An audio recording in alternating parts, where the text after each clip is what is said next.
The last thing I'll say is a word on preemptive offers. So there's all this work you can do up front, and occasionally you will be the lucky company who, before you've done any of this work, has an investor come to you and say, hey, I think I want to invest 500K in your round, or when are you going to start fundraising, right? Which does happen.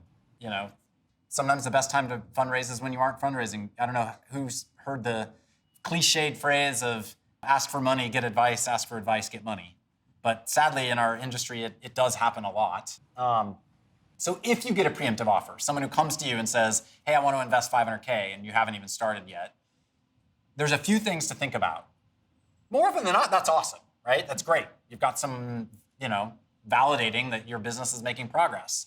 But you want to think about, one, are you ready to drop everything else you're doing and fill out the round? In most cases at a seed round, someone's not taking the whole round. They're not saying, I want you to raise $2 million and I'm going to write you a $2 million check.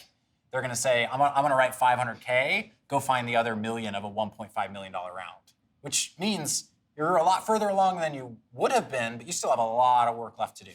So are you ready to drop everything to fill out the round? And is the timing right for you to do that right now? Two, is this an investor you would have targeted proactively? Super important thing to keep in mind. Anyone you raise money from right now, you're probably going to be working with that person for the next 7 to 10 years. So is this someone you actually really would have targeted? Right? So really pay attention to, is this someone you really want to work with for a long amount of time? Because they're going to be very influential in your business.